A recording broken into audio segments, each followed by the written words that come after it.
have to pardon my voice a little. I'm recovering from, that thing where you have a bad voice for like a month after having a cold. Yes.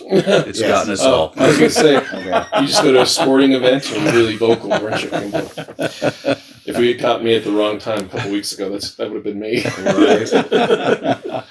No, I just watched a few things on politics, and now that I'm done screaming, my voice is horrible. Yep.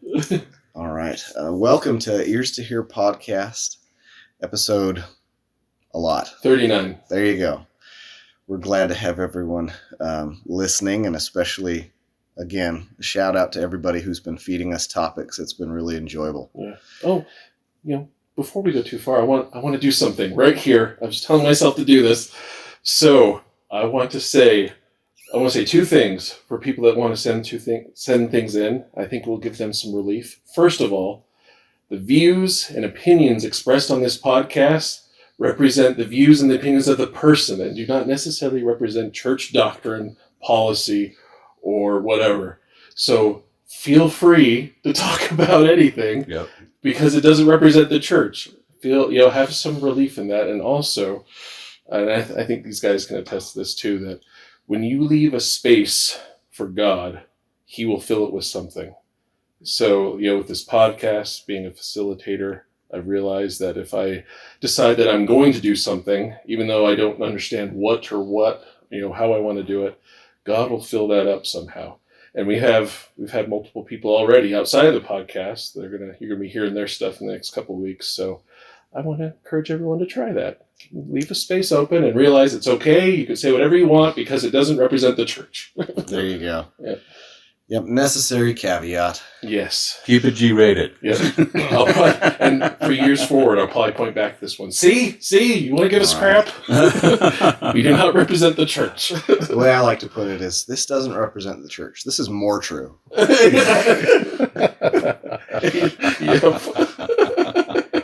All right. We have today a special guest joining us. My sister Sarah has joined us for this one. She originally was thinking, hey, I could do one of those little small and simple things, and it just turned into there's just too much to say. Yep. So today we welcome her in. We're excited to have you, Sarah. Thanks. Excited and nervous to be here. First female on this podcast. You're setting a precedent. That's true. Yep. That's true. No pressure. Right? You're just representing half of the human species. For us, so no pressure. That's all good. But you get the honors of being first. Yeah. And today we're speaking on The law of chastity. Everybody's Everybody's favorite church topic. Super easy topics. Yeah.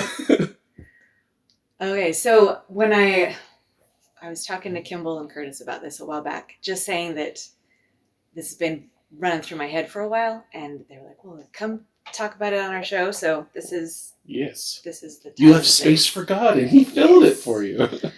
Okay, so I have to kind of preface this with why it started going through my head. My oldest daughter, she's graduated from high school. She's almost 20 now. But when she was in high school, I think a junior, maybe even a sophomore, she was in a health class.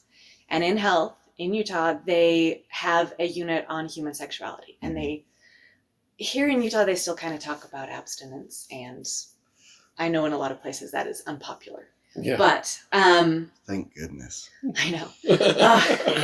The teacher's explaining different things, talking about it, saying, abstinence is best and you should go without until you're married. And some girl in the class, and I don't have any idea who she was, she piped up and said, why not? It's just for fun. And my daughter told me this, and it blew my mind that anybody could even think that way. Yeah.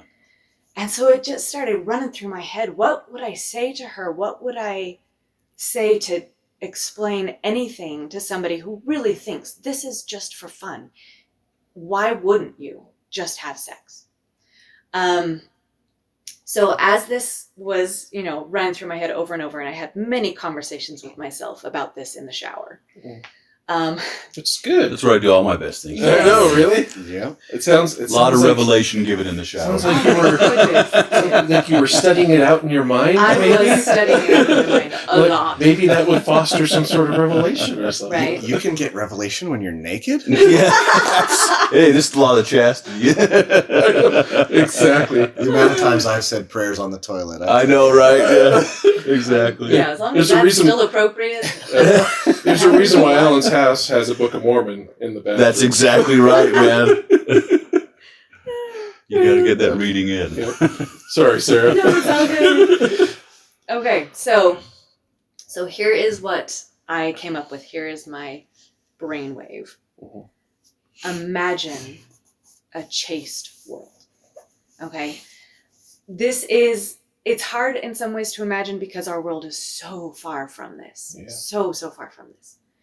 But in a world where everyone obeyed God's commandments about this, which is, thou shalt not commit adultery nor anything like unto it. And that's in D&C 59:6. And then the proclamation to the world says, the sacred powers of procreation are to be employed only between man and woman, lawfully wedded as husband and wife.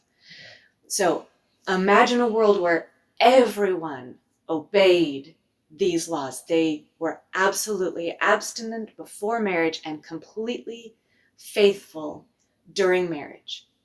What would that world be like? City of Zion. Yeah.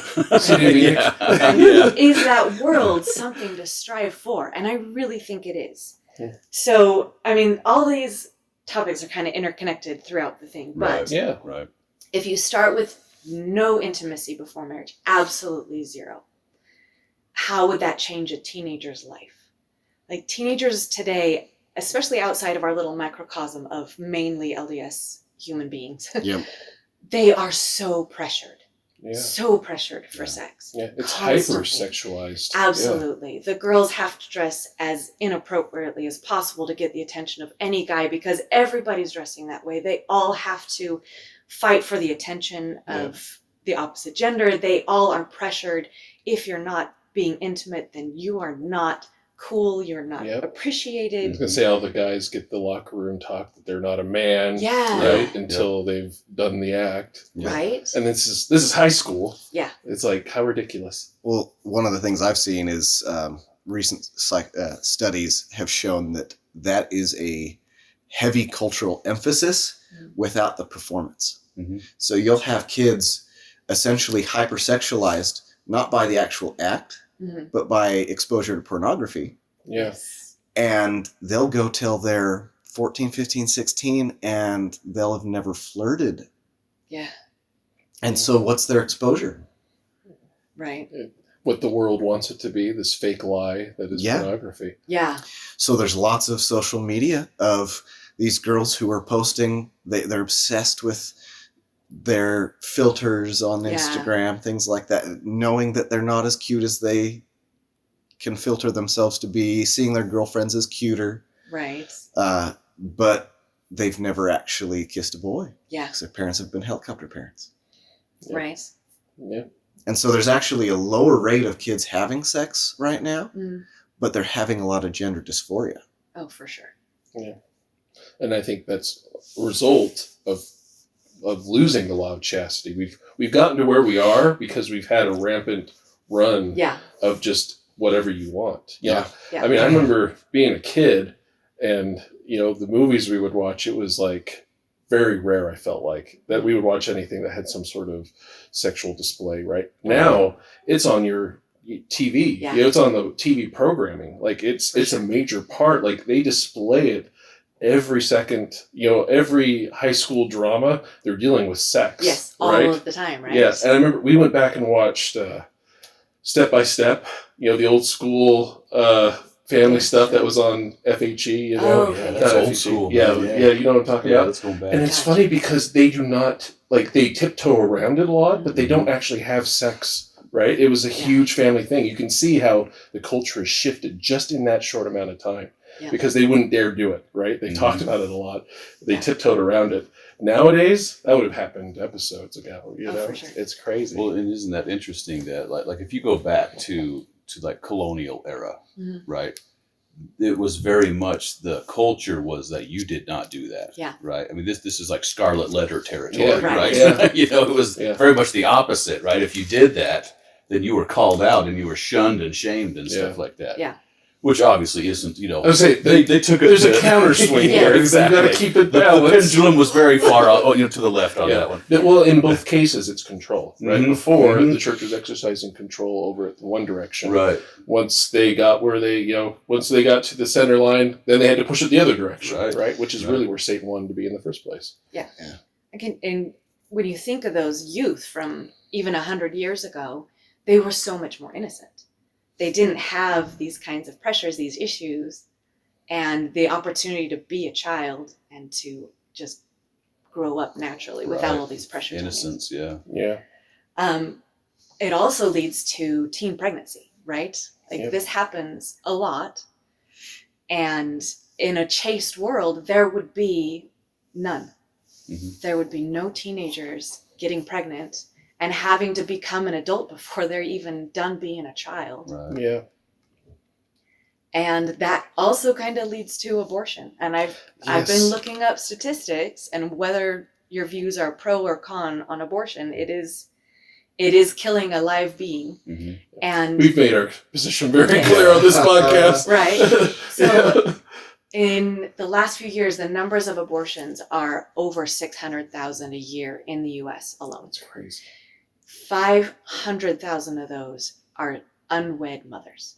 Mm-hmm. 85% of women who are getting abortions, and it's not always their first child, sometimes they've already had one and now they're just terrified to try and provide for two, but 85% of abortions are unwed mothers. So 500,000 fewer children murdered before they get a chance to take their first breath. Yeah.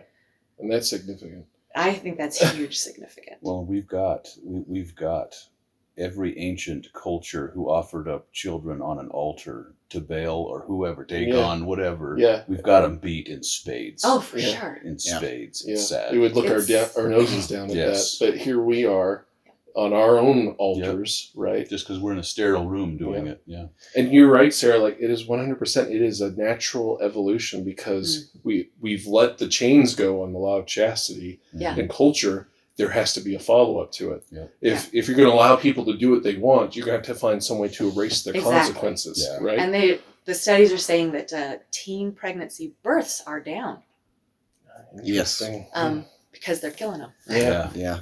Oh my gosh. They're getting rid of the babies so they don't have to Yeah. give birth. And the sad to part this is, I feel like most of these girls they don't even know necessarily what they're doing. No, and I don't think even a lot of them are given an option. Yeah. I think that they're absolutely pressured into this and told, well, you are too young, you can't handle it, your boyfriend can't handle Yeah. it, this isn't appropriate, this will ruin your entire life, which it kind of does. Yeah, there's some It truth. just There's a is lot of everything. truth there. Yeah.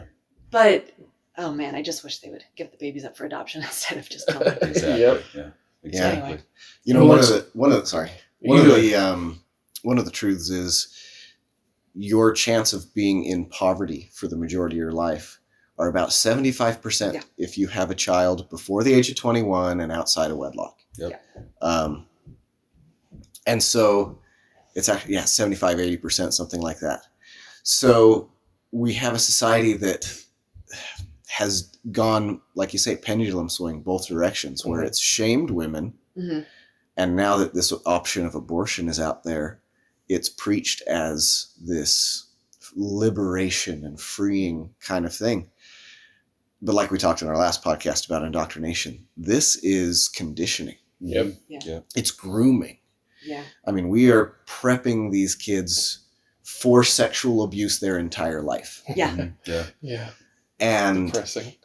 the entire concept of it, to assume that there's no consequence, is the worst thing they could teach. Because I've listened to people get interviewed who have had abortions Mhm. and then have learned later, or even in the act, felt absolutely horrible realizing what they've done. Yeah.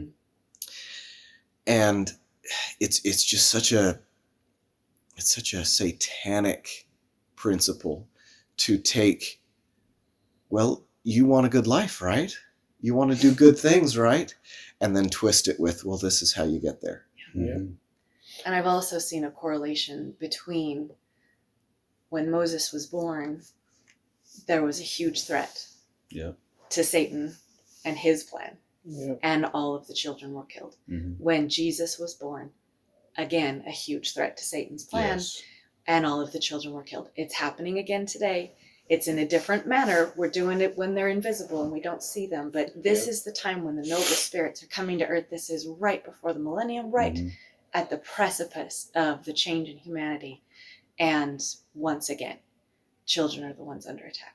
Well, and that's Yeah. interesting too, because if you do a study on every major civilization right before their downfall, there's a few pillars of things that they're doing. Yeah. That, Some requirements. yeah, some requirements that lead to their downfall, and one of those is abortion. Okay. And even when the conquistadors came over, Mhm. like everybody wants to demonize the conquistadors and stuff Yeah, like that, right? yeah. And in some cases, they had some problems. I'm not saying they're perfect, Yeah. right? They were a little bit overbearing. Yeah. But one of the things that if you go to their journals, very interesting, because they show up here, and Montezuma had all these wives, right? And in order to control the population, instead they did abortion. Really? Even then. And the conquistadors were so sickened by that. They were completely appalled. And you can kind of see in that situation where you show up and see that, you're like, oh my gosh, Yeah. look at the civilization. You would almost want to kind of kick some butt. You know what I mean? Oh, yeah. You're like, this is wrong, you know? Yeah, they got here, they saw, people they didn't like and killed them all. Except for, wait a second, that tribe was a whole bunch of cannibals. So Well, let's and- not let them keep going. It's interesting too, because Montezuma with his people, and now you'll never hear this in a textbook. You have to go and study this and study their own writings and journals. But they had priests to an old, to an ancient white bearded god, and they immediately knew and were scared when they saw the conquistadors, because they knew what they were doing was wrong, and that they had not lived up to the covenants that their ancestors had made with this great white bearded god, right? Yeah. Which is why they didn't offer up any real resistance to the conquistadors when they came. Yeah, they had It's stories fascinating. of God coming down from heaven. Exactly. All of the ancient American Mhm. civilizations have a mythos of the God who descended from heaven Exactly. and came down to visit their people. Because they outnumbered the conquistadors by an astronomical amount. Yeah. And it wasn't because they had guns. It wasn't because they had horses. They could have wiped them out. They could have Zerg-rushed them, right? Yeah. You know, Yeah. it would not have been a big deal. But because of having that in their background of their mind, they didn't offer up any resistance. They thought they were being punished by that great white bearded god. Yeah. And so they allowed it to happen. Yeah. Wow. Isn't that interesting? Yeah. Well, I think the point that this is something that Satan's been doing since the beginning is a valid point. I mean, Sodom and Gomorrah, I don't know if it spells it out, but guaranteed that's part of what was going on I'm sure. there. And I think, I think the Lord, he stays his hand for so long, but once it gets to a point where he cannot send down his children anymore to a certain civilization, that's when the flood, that's when the fires, that's when the natural disasters have to happen, the reset, right?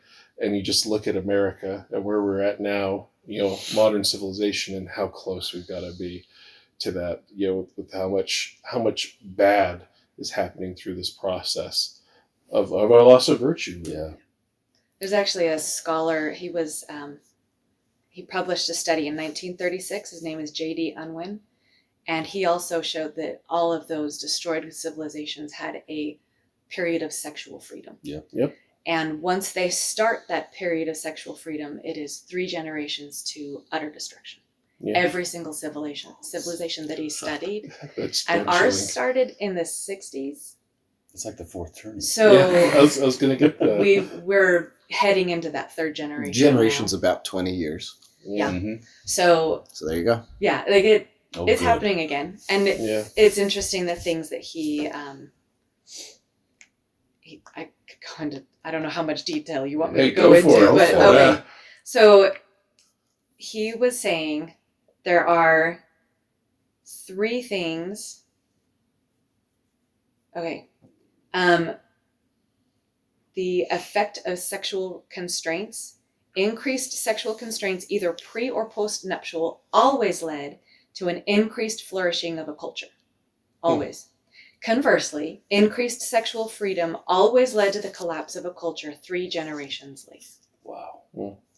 The single most influential factor was whether prenuptial chastity was required or not. And the effect of abandoning prenuptial chastity is that you lose absolute monogamy, which means that people don't stay married for life. Yeah. And people stop getting married. You also lose... Sounds like our culture. Yes. You lose deism, which is a belief in God. And has our culture tossed that belief out? Yes. And they have to. They've had to stomp it out. Yeah. From the top down. They don't coexist. Yes. Yeah. So in order to have one, you have to reject the other. Yeah. You know?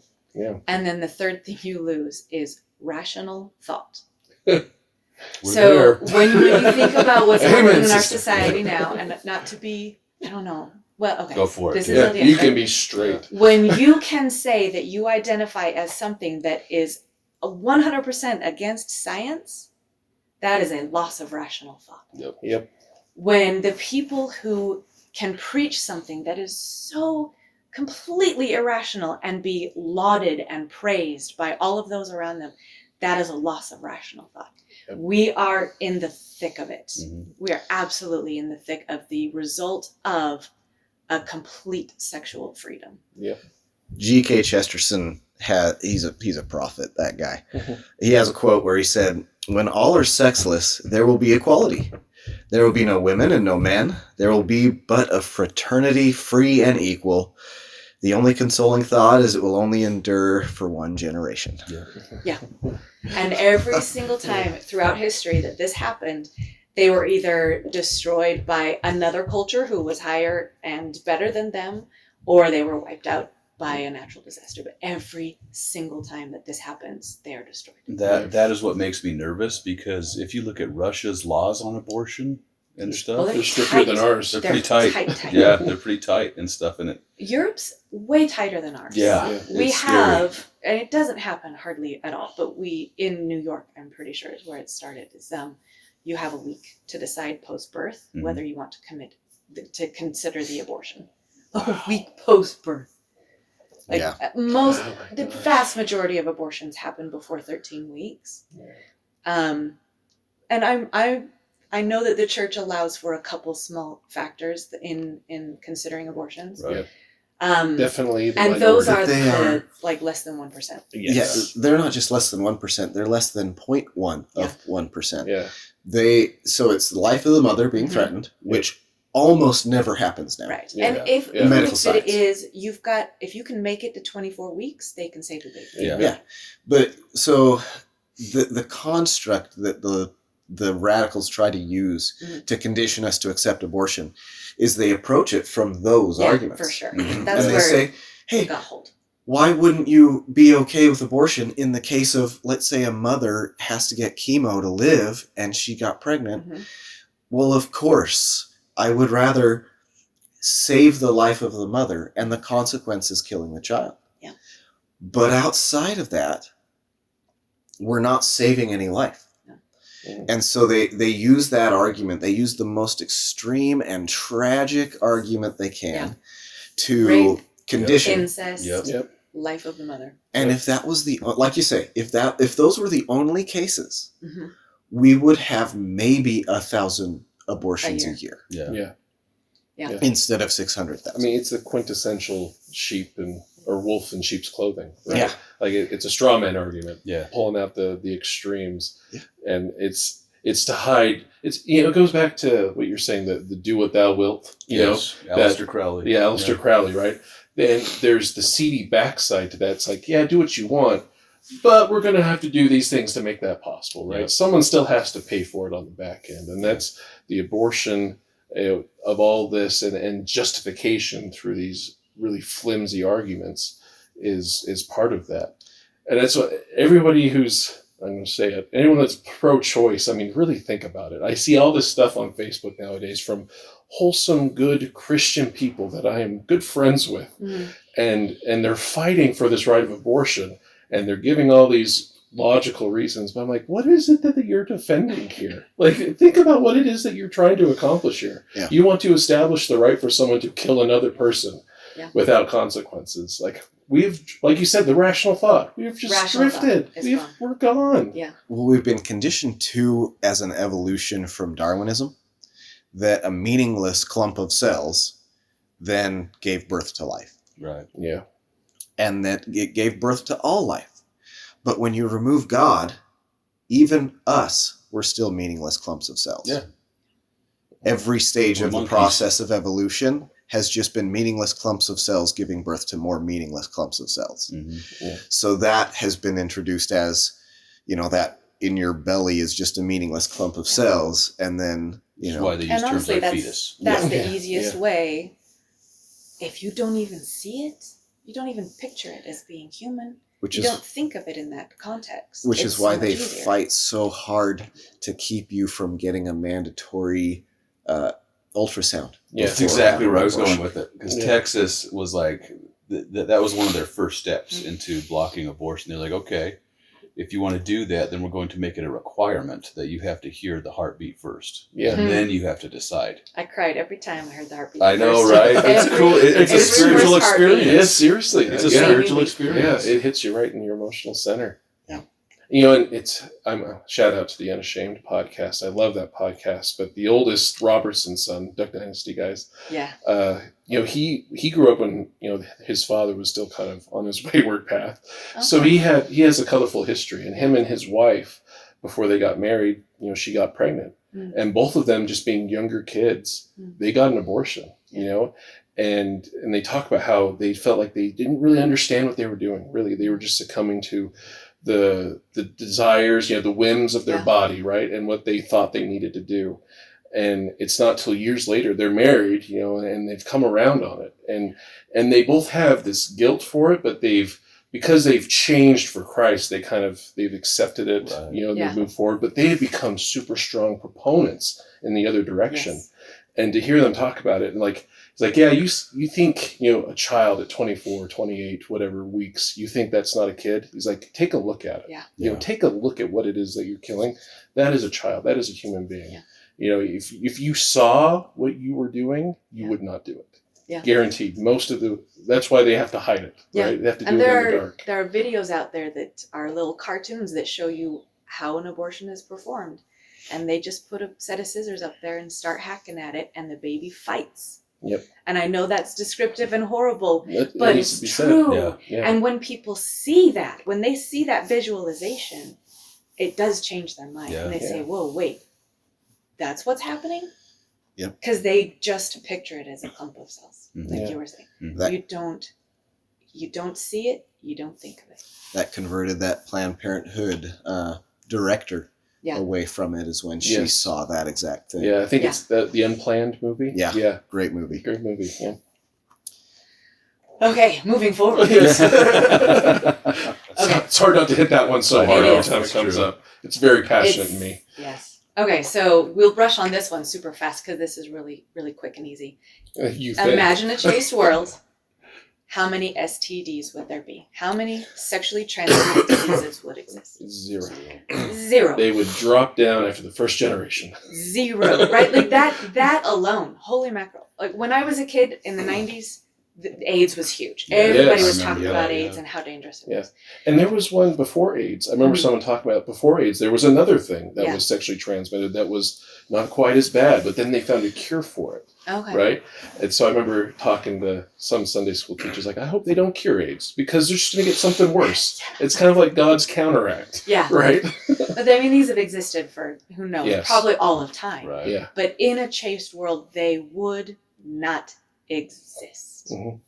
Yeah. Be gone. Like, how awesome is that? I think that's fantastic. I think that's worth striving. Well, and that's incredible too, because you have a society who is sexually active either way, right? Mhm.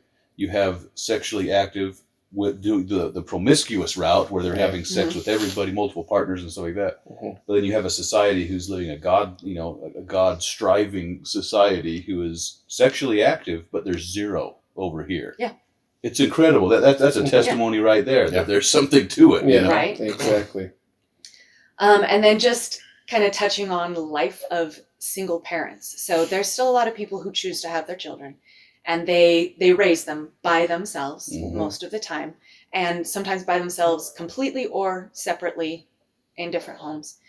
Children of single parents, here's the risk factors. And this is just sad. And I'm not saying that single parents are terrible people, but this is just what happens, right? Yeah, just the numbers. I married one. Yeah. So children of single parents are more than twice as likely to be arrested for juvenile crime. More than twice as likely to receive treatment for behavioral and emotional problems. Twice as likely to be expelled or suspended from school. A third more likely to drop out of high school. And then it's hard on the parents themselves. I was never truly a single parent, but my husband was in Iraq for a year. I had a 2-year-old and I gave birth to a child while he was gone.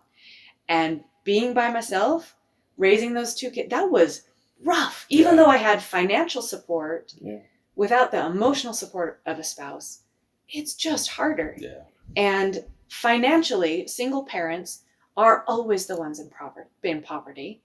They have physical and emotional fatigue because you're doing everything yourself. Yeah. You have a lack of time for personal hobbies. You have feelings of being overwhelmed all the time. Like, it just goes on and on and on. Yeah. And compounds. As a business owner, I can really testify to, I've had to work solo a lot. I've had entire years of working by myself, and that sucks so bad. Being alone is hard. Yeah. There is something just magical about you turning around and seeing something done you didn't have to do. Yeah. So you take that from a work setting, it's great, the business is more profitable, everything goes smoother, you get more done. And then you take that into a family setting, and it's not just about what your house being cleaner, or that it's the actual balance, the natural, beautiful balance of a husband and a wife who raise their kids together. So there's like 4 different articles, one from the HuffPo, one from New York Times, one from Washington Post, all saying, are fathers even necessary? What's the purpose of fathers? Oh, God. And rational thought, once again. Yes. If you listen to, I think his name is Milo Yiannopoulos, or I don't know. Milo, I can't say it now. His last name Milo is Yiannopoulos. impossible. There we go. Yiannopoulos. He's a men's rights activist. Oh, okay. So I bet she has a tough job. Oh, it's awesome. The riots that start at colleges when he goes and speaks. He's got an ace in the hole because he's gay as well. Oh, okay. Really? Yeah, he's gay. I think that's the only way you could actually be. Exactly. They don't know what to do with it. Libertarians are really confused at him. Yeah. But I was listening to an interview of him talking about the benefits of fatherhood. Yeah. And there's over 70 categories of improvement in a child's performance in life. Yeah. Whether it's suicide rates, whether it's graduation rates, all kinds of stuff. Obeying the law. Staying in school. And all of those things contribute, and this push from society, it's institutionalized. I mean, we get conditioned into thinking that racism is institutionalized when it isn't. Mm-hmm. And yet we're told to ignore the actual institutionalizing of, you're going to get a lot more money in life if you just don't have a husband. The government will give you so much money. Just don't have that husband. The government becomes your husband. Yes. Your sugar daddy. It's already become people's God. Yeah, exactly. And when the government becomes God and you don't believe in God, you have nowhere to turn to argue against government. Yeah. How are you going to judge what's right or wrong if there's no God? Yeah. The government gets to pick that. Yeah. So You got China.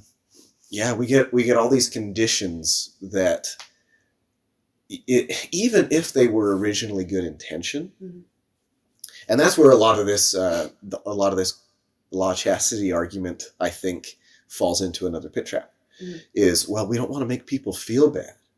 We don't want to make people, you didn't get married, so you're not as good as the person who did. Right. Well, let's not talk about that. Or you did have sex before marriage, so I don't want to make you feel uncomfortable about it. Yeah. Let's just pretend like it's okay. Yeah. Let's not talk about hard things because people will become offended. Yeah. But in reality, every time we do that, every time we step back from what perfection is as a goal and place our standard at a lower level, we create a condition to accentuate and encourage the Lower sin. level. Yeah, exactly.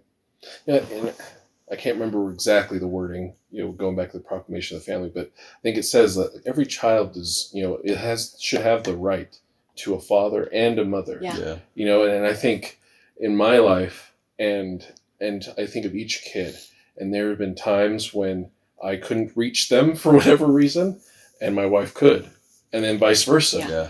And I know, like, there's times where I've just, I couldn't do it anymore. I needed her to be strong, and she was, and then vice versa. There's a reason why it works together. And the law, like you said, if we were just living the law of chastity, where it actually encouraged people to think about their partners, pray about their partners, actually come to a full understanding with God, and then enter in that companionship in that form, how much better that system would be for everyone involved. Not to say that we're not going to make mistakes, and we've talked at length that, there's no shame in being divorced or being a single parent at this point in life. But doesn't mean, like you said, we shouldn't stop striving for the ideal. And there's a reason why it's instituted that way. There's a reason why we have a Heavenly Father and a Heavenly Mother. Yes. They work together for our salvation. And not that single parenthood would be eliminated completely, because there's still going to be divorce. There is still going to be death. Yeah. There's still going to be things that happen. But on the whole, it would go down. Right now, we're at 50% in the country. 50% single parent families, 50% two parent families. Yeah. And it was so much less. Maybe 10, 20% at the most, just accounting for death and other problems. So 50 years ago. That would help. Yeah. Yes. Just 50 years ago. It would help society hugely to have these two-parent families that are more stable. Well, and even then, like when you do have those, like say we're in the Zion society, right? We've made it. And then that type of thing does happen. Then the body of Christ rallies around those people, and then you kind of fill the gaps, each other up, right? Yeah, when there's only 10% of the society that even has that problem, it's so much easier to reach out and be helpful. But when it's every other family, what are you going to do? You spread too thin. Yeah. You have to search. You have to go to the government. The same thing with parenting. When you just have a one parent that's spread too thin, and those kids, they don't get read to. Yep. They don't get played with. You don't have time. Yeah.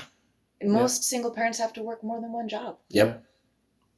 And not only would it foster those relationships to actually happen, but just imagine how if we live the law of chastity as it's given, how much those relationships themselves would then be lifted up as well. Yeah. How much better it would be for people. Because there's so much, because of the promiscuity that's displayed everywhere, people feel like they need to go outside of their marriage to find happiness, right? And we have all this infidelity, and it destroys that companionship. But if people actually live the law of chastity, then that relationship then becomes exalted. It becomes edified. Christ, works with that, and it makes it better than what it is, because they would be more focused on helping each other and sticking it out through the hard times instead of just cutting bait, as soon as things get difficult. Yeah. It's crazy too, because it starts out with the in the 60s, right, where it's just about being sexually free, being able to just kind of express yourself freely. That's how they say it, right? Love. But then, without fail, it always degenerates into more and more degenerate acts, right? Yeah. Because now, like, I don't know if you guys know this, but bestiality is on the rise. Right now, it's the highest it's ever been. The highest it's ever been. I mean, they're trying to get pedophilia instated as a sexual exactly. preference. Yeah, exactly. And that's where I was going with it next. It's like you all of a sudden get these weird things popping up, right? Where you're like, what the heck? Like, how do you get that from that? You know what I mean? Yeah. And now you've got new diseases coming out, and you've got all this other stuff, and some of them there is no cure. You know. Yeah. It's like how first wave feminism was all about giving women rights. Yeah, they're actually righteous. Which was fantastic. And then- It's good that we can vote and go to school Yes. and have a job and own land. Yes. You needed Yes. that. Yes. And isn't that funny that was pushed by dudes? You know what I mean? That seems to get left out a lot. Right? And then you have second wave feminism that was the sexual revolution. Yeah. And then third wave feminism and fourth wave feminism would look at first wave feminists and say, you're an unholy creature of Satan. Yeah. You don't believe that women don't need men. Yeah. Mhm. Yeah. Unfortunately, it's really tarnished the name. Your hair is in purple. Feminism doesn't mean the same thing it did. No, Right. During No. the Or like suffrage. a conservative feminism? I don't know, like, can you be that? Because I love being able to vote. Yeah. Absolutely. I love having the freedom to say I went to college, or I chose to be a stay-at-home mom, Yeah. or I chose to work. That choice is essential. But the way it's gone now, if you don't believe that men are evil, you're not a feminist. Yeah. Yep. Well, and think Well, about I don't that wanna do again. that. Yeah, you don't want to be part of that group. Satan perverts the term. Yeah, Yep. Because he perverts everything. Because a Yeah. truly good woman and a truly good man, they are feminists. Yeah. They They're want equally the yoked. best opportunity for all women. Yeah. And they understand that best opportunity for all women is to be married. Yes. And Is then to you find your have, own man. yeah, Yep. You want your daughters to find a good man. You want your daughters to have the opportunity to go to school, Yeah. to have an education, to choose a good husband, to have their freedom, that if their husband dies, they get what their husband had. Mhm. Yeah. You want those things for your daughter. but now modern feminism is you're not a good enough feminist unless you believe transgender men Yes. are women. Mhm. Like, how are feminists not up in arms About when that. one of the men who is going to the women who is going to the He's a Olympics in weightlifting, who beat out all the other women, Yeah. You doesn't is even a try to look like a biological girl, man. I might How add. are they Yeah. not upset about this? Right. It's kind of like how that motorcyclist who identified as a bicyclist set all those world records. Yeah, exactly. Yeah, You that's see how it the works. Babylon Bee story. Yeah, that's great. But perfect. Well, even with, I don't know if you guys heard the MMA story of Fallon Fox. Yeah. That was brutal. Like, that dude who claimed to be a girl, right, went into the UFC. I don't know if, no, it wasn't the UFC. It was one of the rival companies, right? Yeah. Got into the octagon with a bunch of girls, and he like was fracturing skulls Yeah. and stuff like that. One of the women nearly died. Yeah, I mean Yeah. that's dangerous. You Yeah. know what I mean? Across the There's some line. biological differences. Yes. Yeah. Lack of rational thought. Yep, Yeah. It exactly. just goes right back to that. every Exactly. time. I remember Elder Holland, because I love his talks and they just stick with me, but I remember him talking like the door of promiscuity only opens farther outward. Yeah. It never swings back.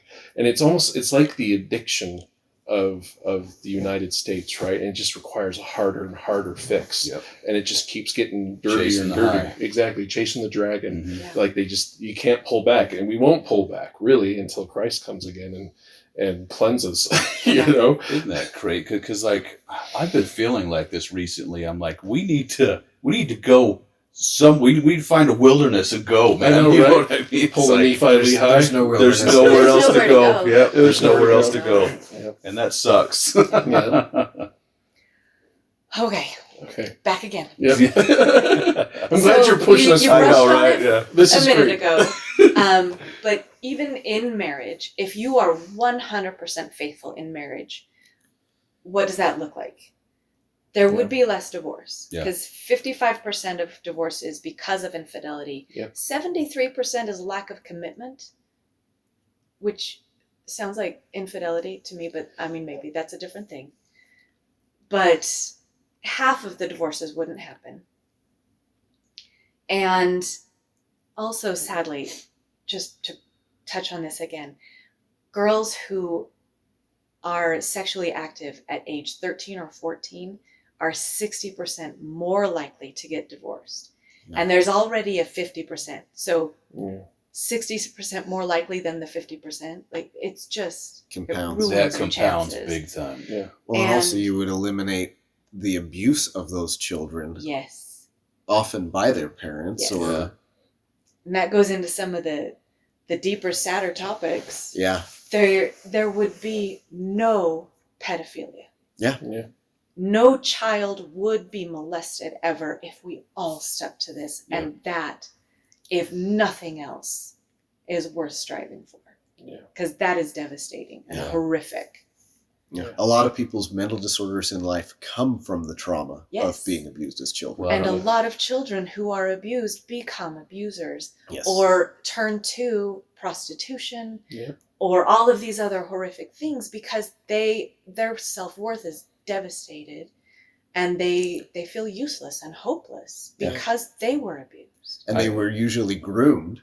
Yes. And so they're conditioned to think of their sexuality as something to trade, to sell, to Yeah. abuse, to bargain with. Well, Yeah. and too, like I recently just came across this, but they showed two brains. One had been sexually abused, right? Mhm. And the other one had gotten into a car accident where they had traumatic brain injury.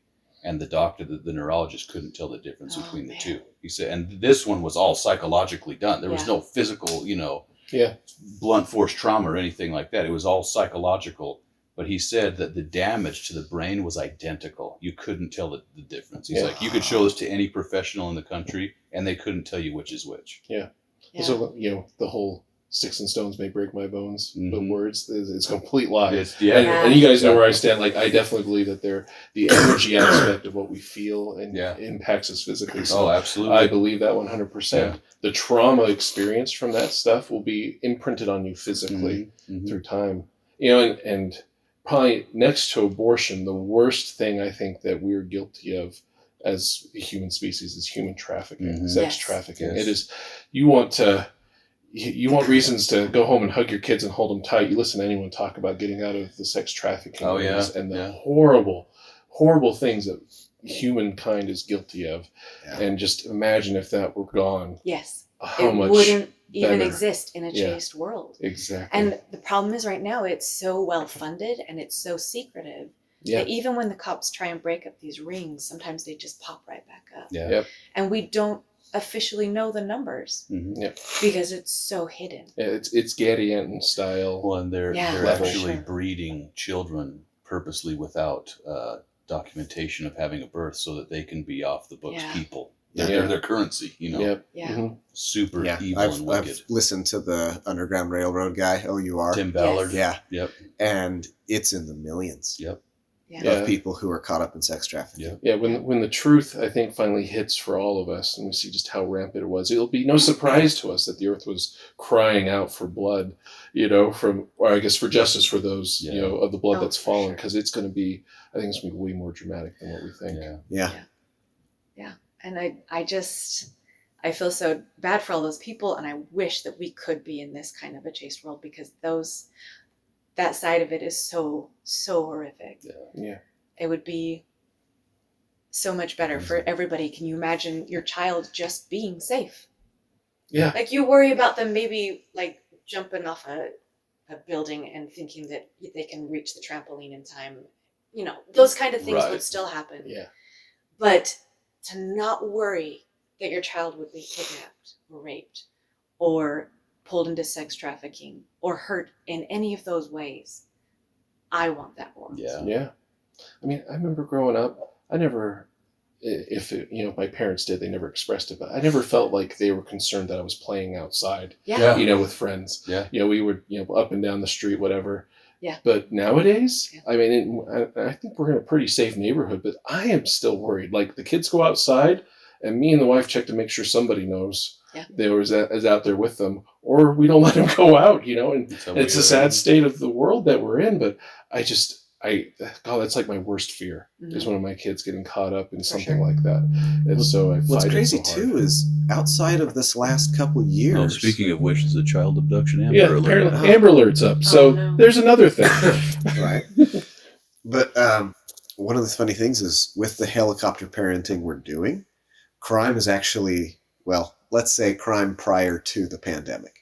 It was actually like half of what it was or less in the 90s. Right. School shootings were half of what it was in the 90s. And so when I grew up was actually less safe than when my kids are growing up, yet the media has conditioned me to think the opposite.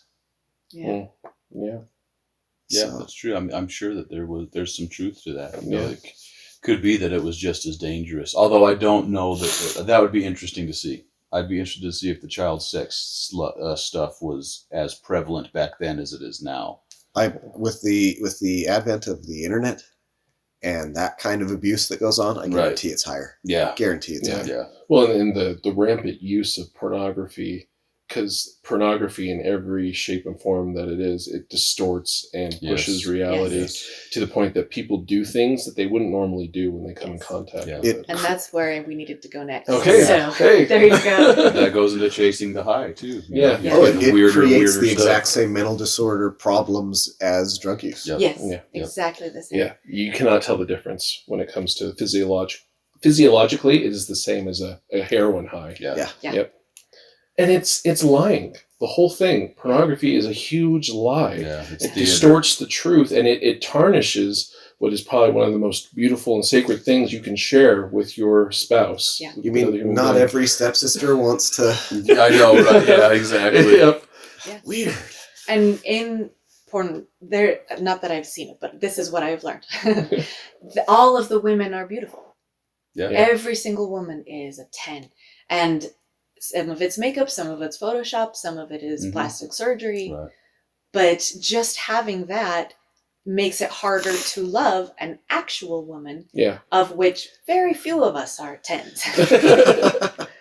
Yeah. But Yeah. when that is what you see, especially if you end up being exposed to it, which my understanding is it's starting at age 8 now. Yep. Oh yeah. That's when most boys are exposed to more Girls as well. Yeah.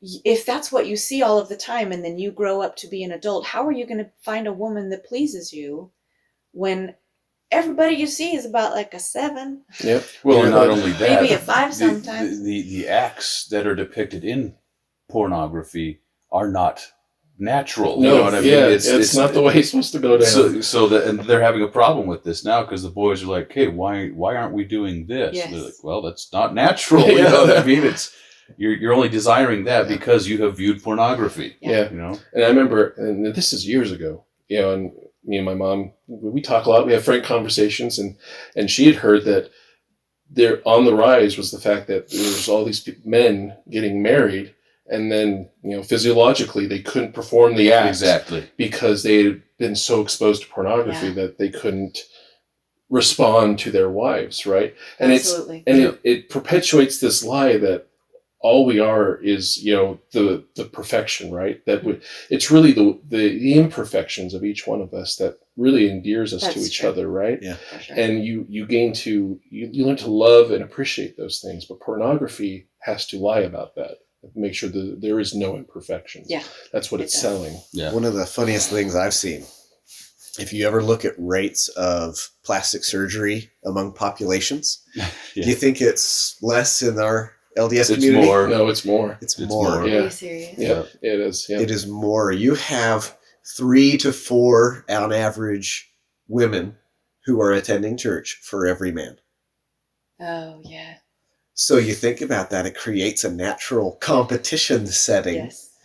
So we can't bring polygamy back, but you have these women who are, well, if I'm going to marry a good LDS man, I've got to be the most attractive girl out of this group of 3. Yeah. So you have a higher rate of plastic surgery among LDS than non-LDS.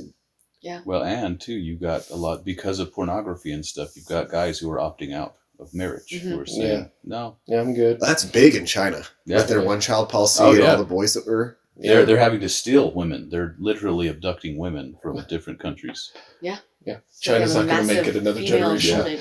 shortage. Yeah. Pornography also, because of its nature and because it is a drug, you have to keep increasing. Mm-hmm. Because your dopamine levels, you start out always getting a high and then, it kind of tapers off. So you have to go into deeper, harder, more awful pornography. 40% of pornography shows violence towards women. Yep. And shows the woman appreciating it and Mhm. enjoying it. Yep. Therefore, the brain starts thinking violence is good. Yeah. And I mean, most of them, I wouldn't be surprised if most men who rape women have an addiction to pornography Oh, or yeah, have yeah, at least. It's probably a 99% correlation. Yeah, I was going to say, if it's not the exact same circle, that Venn diagram is really It's close. got to be really, really close, right? Yeah. So it skews reality. It skews your relationships Mhm. with actual human beings. It makes violence more appealing. And people say, well, pornography doesn't hurt anybody. It's not going to do anything bad to anybody. But you do not know that the person you are viewing was not coerced. Mm-hmm. Yeah. Because there is sex trafficking in pornography. Yep. And a lot of the women who go into that anyway were abused as children. Yeah. So they feel like, well, there's nothing good about me except my body. Yeah. And I'm worth nothing except for sex. Yeah. In a weird way, it becomes this cyclical It thing. does. It feeds itself because Yeah. pornography breeds these kind of, I'm going to be straight, breeds these kind of men who then aren't there for their families, who then have daughters who enter the system, Yes. right? And it's this horrible cycle. And Yeah. I'm sure Satan is gleefully excited that it is working as well as it does. Well, and Yes. just going along with what you just said too, that's absolutely true. Because was it Pornhub? I think. Yeah. They were forced by the government. So I guess the government's kind of working sometimes. But they were forced by the government to take down a bunch of their stuff because they had known sex trafficked people. Like it was a huge percentage on there of women who were sexually trafficked, who were not only are they like engaged in pornography, but they're literally slaves. They're Yes. they're doing this just to get a buck for somebody else, right? Yeah. They have no choice in the matter. And they're having to be involved in it. So they were forced to take down a huge portion of their content because of that. Yeah. I thought, And it's on a lot. Well, Twitter is full of it. Facebook even has had recently lawsuits against them that have proven that they've essentially participated in trafficking because of their content. Yeah. And to even push this farther, I think I heard somewhere that the study says that most people who go to the site don't care. Yeah. Right? Yeah. And what does that say about what it's doing? Like pornography, it is deadening the spiritual sensitivity of everyone that comes in contact with it. And then you care less about your fellow man, which is really the opposite of what sex is supposed to be for a couple. It is supposed to foster intimacy. Yes. It's supposed to bring you closer together. There's this substance called oxytocin. Have you guys heard about it? Right, which gets released when you have sex, but it has an endearing effect. Yes. With whatever it is the subject of your time while that is released. Right. And so if it is with your partner, you are actually growing to love each other more. Yeah. During that process. Binds, And then you go the opposite direction. If you're doing it with a video screen, this is why you have people saying that they love porn stars, right? Yeah. The people they've never met, they have no concept of their personality. They just seen their bodies, right? It is literally rewiring your body in a bad way, emotionally, energetically, and physically. Well, and there's also this. It's impossible not to hit this thing hard. Yep. But so I just had the I was just able to give the lesson to our deacons quorum about pornography, right? I think it was last week or the week before. I can't remember. Yeah. Yeah. But Yeah, I had to do the same lesson. Yeah. And it was cool because like I had everybody sit a little closer and stuff like that, and I was like, look, guys, everybody in this room has had a run-in with pornography. Yeah. It's inevitable. Yeah. At this point, We've all had run-ins with pornography, and I have a good. He's actually my best friend who I have grown up with, and he is so entrenched and addicted to pornography that the best that he can do is go 13 days without it. Oh. That's his record, right? So typically it's not that long. But I talked to them about him, and I said, look, I have a buddy who's like that. He can't go this long without it. And then come to find out, he actually has some physiological, that's the word, physiological problems from that. Yep. And he had no idea, like growing up, us growing up right when the internet came out, we had no idea about this stuff. Yeah, you don't know what you're doing to yourself. Yeah. And come to find out that you operate, when you are engaged in pornography, you operate at a 40% reduction in your testosterone levels. Yeah, immediately. As soon as you engage in that, your testosterone levels are 40% less. So you can imagine somebody who's engaged in it for years and years and years. It has a mental effect on you. Your chemistry is all sorts of jacked up, right? Mm-hmm. And then you, as a man, are operating on almost half of what you're supposed to be operating on with your testosterone levels. Yeah. That affects everything. That can cause cancer. You know what I mean? Yeah. That's Huge. insane. Yeah. Yeah. You heard it here. Porn causes cancer. There you go. I don't mind putting that out in the world. I know, right? In California. Yeah, exactly. Well said. That's good. And porn causes infidelity. Yeah. And I mean, golly, yeah. it just circles imagine. right back to Yeah. divorce and single parenthood, and like, I yeah, think it's too. The porn industry would not exist. it wouldn't we- exist. Yeah. And that's all of, we just spent like 10 minutes, Yeah. right? Yeah. All of that would not exist. Yeah. Right? There would Think be no too, industry for it. How Men would be different men. would your husband's job be? Right? Yeah. Yeah. Yeah. Your husband's a Police cop. officer. Yeah.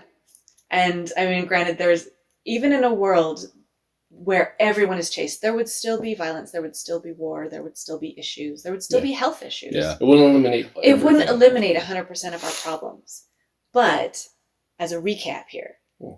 there would be less emotional trauma as a teenager. There would be no children born to single parents. No children born to single parents.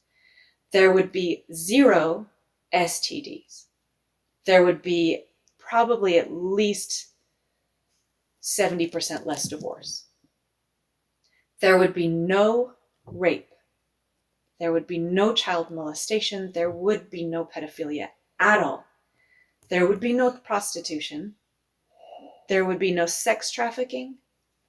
Your children and your wives and your daughters and your sisters, they would be safe from this 100%.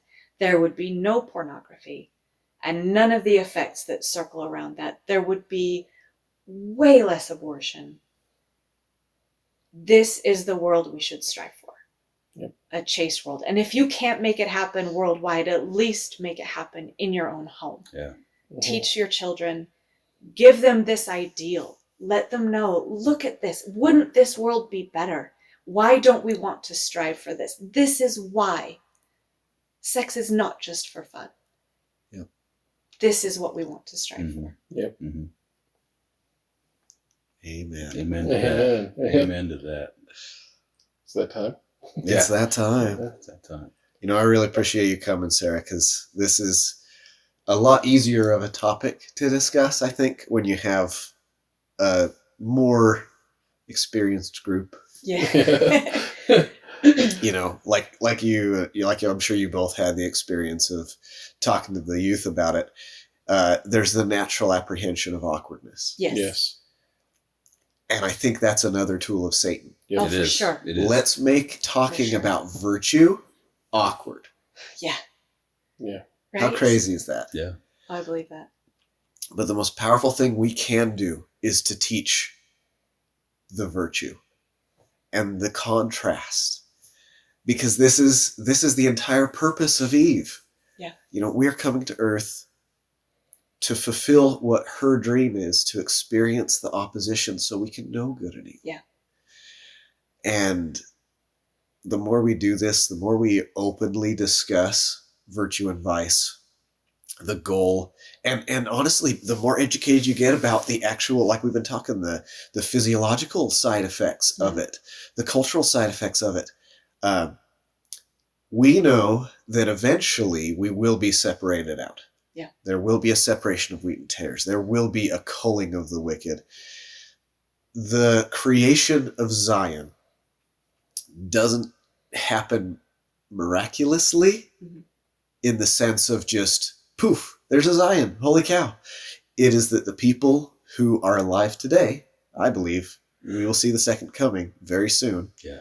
We will be the people I who hope. need to be that Yes. Zion. We And have to we- become it. We have to grow to that point.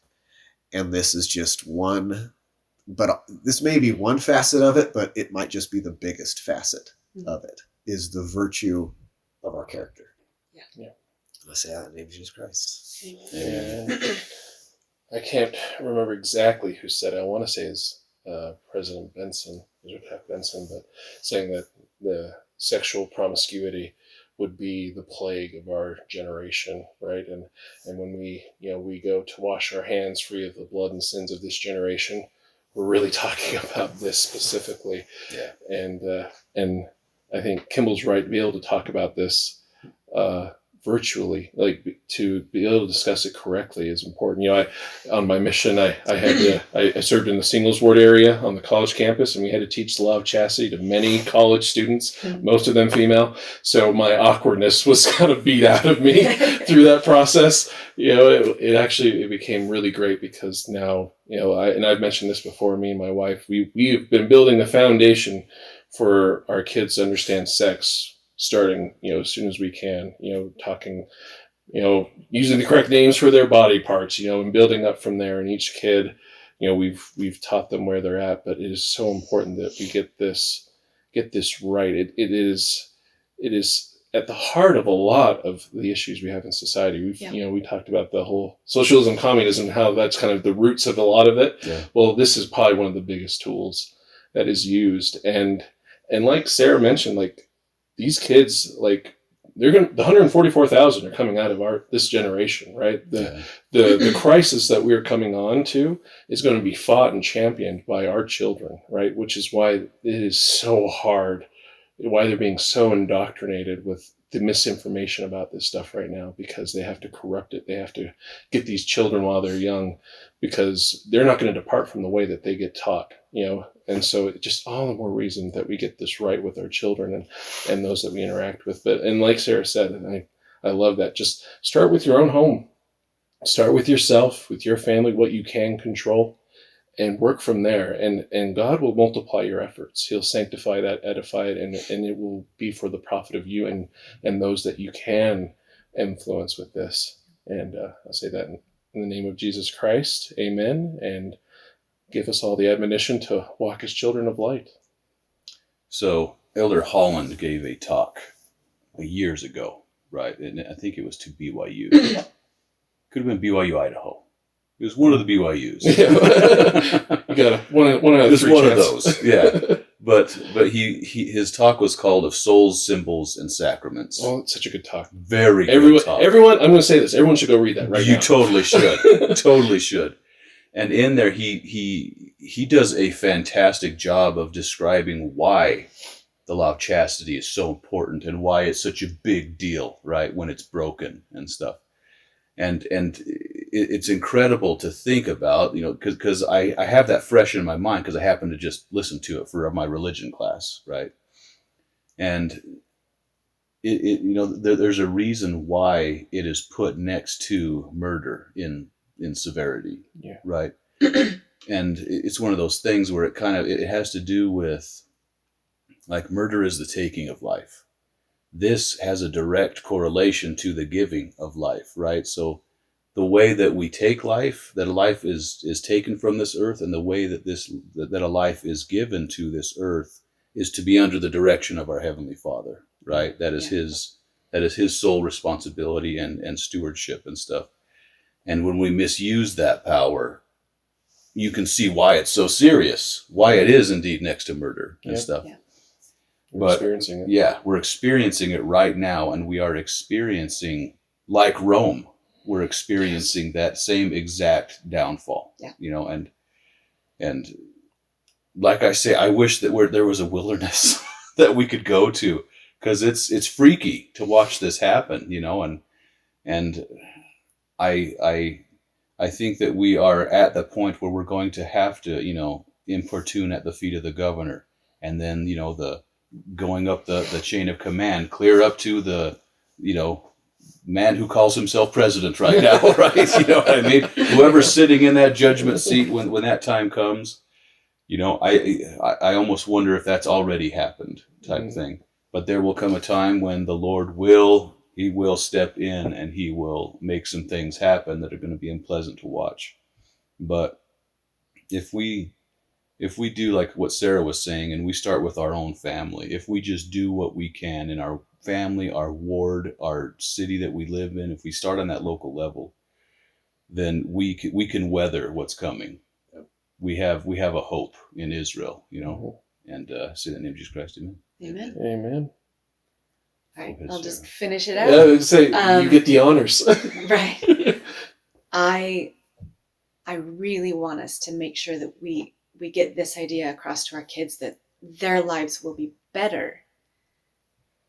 Everyone's life would be better if we could follow the law of chastity. It isn't a restraint to keep us down, to hold us back, to restrict our enjoyment of life. It is the opposite of that. It is what will bless us the most. If you can stay away from porn, and for women that includes books.